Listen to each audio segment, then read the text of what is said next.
What's up, everybody? It's your boy Rain Omega from Bravo Go Gaming and the Bravo Go Gaming Podcast, back with another little crafting segment. So I got this mask of the cannonball from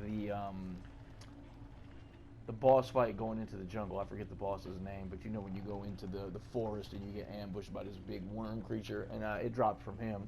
I don't know if that's like a standard drop because my buddy Vic got a pair of pistols from him, so I don't know what the loot pool was like. But anyways, this is the mask of the cannonball from the cannonball three-piece set. If you look at the bottom there, three-piece set, set bonus inactive. Killing an enemy with melee skill replenishes ammunition in your current magazine, which really does kind of seem lackluster, but I mean, I haven't used it. I don't have any of the other pieces yet. But I wanted to go into the crafting bench with this just to see the difference between crafting with a legendary to crafting with an exotic. So it's a level 27 roll, so it's almost. I actually just out leveled it. I just put this on because it was just a little bit stronger. But anyways, the armor's 1239, max health 103, close range damage 6.5, and as you can see, the little thing next to it, that's the shard, which right there, shards are received when disassembling weapons and armors. Shards can be then used in crafting to raise the specific attribute's value. So that's the shards that you get from breaking down something like this. You get close range damage shards. Status power is 21%. I didn't even look at this piece to see what it had on it. Status power, close range damage, bonus firepower. Yeah. So this is a tier 3 skill. This is purity. This is what the roll that I got came with. I don't know if there are different multiple rolls. Like I said, this is the first and only exotic I've ever gotten in the game, so we'll touch on that a little bit more later. But purity reduces the duration of negative statuses by 75%, and that's a tier 3. Bloodlust, killing shots increase your firepower by 378, stacks up to 3 times, and deteriorates every 10 seconds. Is here, that's the mod, right? So to raise the attributes, as you can see, you can raise the health, raise the damage, and the status power. Same as before.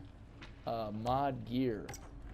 So since we don't have any tier 3 skills to mod, we can't change that. But if you were so inclined, you could change to one of your tier 2 skills, and it would go in the tier 2 slot. Like I say, I'm not gonna mess with it right now. I just wanted to see what the differences were. Swapping weapons increase your firepower.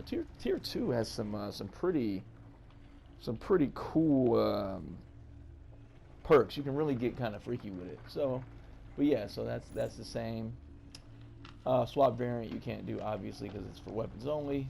And to level up an exotic to get it in line with what you need takes a lot. 32 to level it up one level, which brings the armor up by 130, and it randomly re-rolls the stats. That's what happens when you level up. It re-rolls the 3 perks. It doesn't change them, it just re-rolls the values.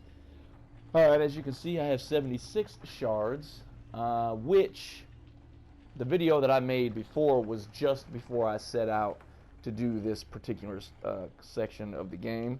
So I have only been playing for maybe about an hour, and I spent, the video before, I think I ended with 16 titanium, and since then I've picked up an additional 60 titanium from killing monsters and bosses. They drop relatively, not in large numbers, but they drop relatively often from elites and higher tier enemies.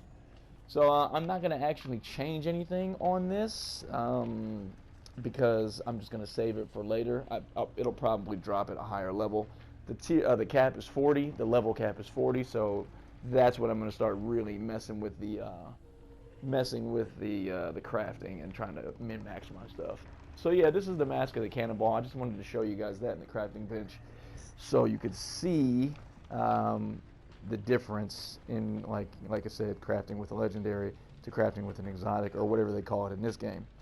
And so yeah, once again, stay tuned for more videos from us, and please be sure and check out our podcast once a week on all streaming platforms. That's the Bravo Go Gaming Podcast. Thank you for tuning in. Peace and respect, and we'll talk to you soon.